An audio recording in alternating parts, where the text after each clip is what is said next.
Jemaat yang dikasihi Tuhan, mari bersama-sama kita mendengarkan firman Tuhan yang akan kita dasarkan dari Wahyu 21 ayat 3. Lalu aku mendengar suara yang nyaring dari tahta itu berkata, "Lihatlah, kemah Allah ada di tengah-tengah manusia dan ia akan diam bersama-sama dengan mereka.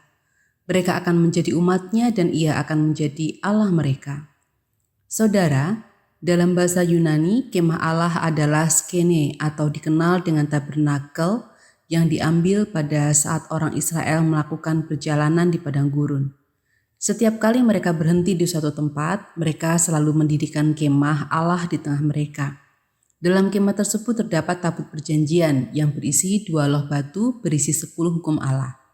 Karena itu bagi orang Israel, kemah itu merupakan tanda kehadiran Allah di tengah mereka. Namun kehadiran Allah dipandang sebagai suatu hal yang tidak sepenuhnya permanen. Jadi, bagian ayat ini hendak mengatakan bahwa kemah itu bukanlah kemah pada saat Israel berada di perjalanan di padang gurun.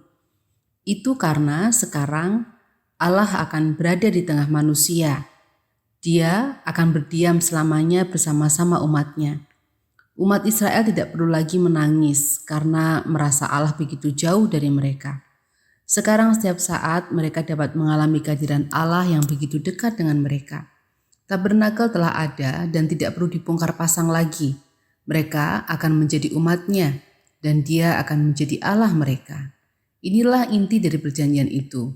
Israel disebut sebagai umat perjanjian karena Allah membuat perjanjian dengan Israel.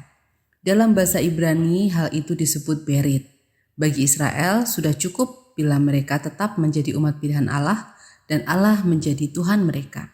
Sayangnya sekalipun kita sudah diangkat menjadi anak Allah dan sekalipun Allah telah menjanjikan akan mencintai kita, tetap saja kita sering merasa tidak cukup puas dan meragukan Allah. Seringkali kita meragukan bahwa Allah berdiam di antara kita. Ia hadir bersama-sama dengan kita dan mendampingi kita. Oleh karena itu saat ini firman Tuhan mengingatkan kita semua untuk menyadari hal tersebut tentang kehadiran Allah. Firman Tuhan hari ini mengingatkan kita untuk terus belajar dan memberanikan diri untuk percaya kepada Allah. Mari bersama kita berdoa. Allah yang Maha Kasih, saat ini kami datang kepadamu mengucapkan puji syukur untuk kebaikan yang telah Engkau tunjukkan bagi kami. Kami mengingat akan saudara-saudara kami yang sakit. Kiranya Engkau berkenan untuk memberikan pemulihan tubuh dan mencukupkan segala hal yang diperlukan untuk memperoleh kesembuhan tersebut. Kami juga berdoa bagi para adiuswomu yang telah usia lanjut. Kiranya pada masa yang telah senja ini, mereka tetap dapat merasakan kebaikan-Mu.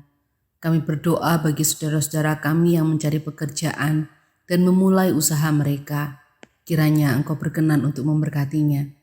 Kami juga berdoa bagi gereja dan pergumulannya, bagi para pelayan jemaat dalam menghadapi pergumulan keluarga, pergumulan mereka secara pribadi, ataupun pergumulan di dalam pelayanan, sehingga dengan kemampuan itu mereka dapat melaksanakan tugas panggilan pelayanan mereka dengan seturut kehendak-Mu.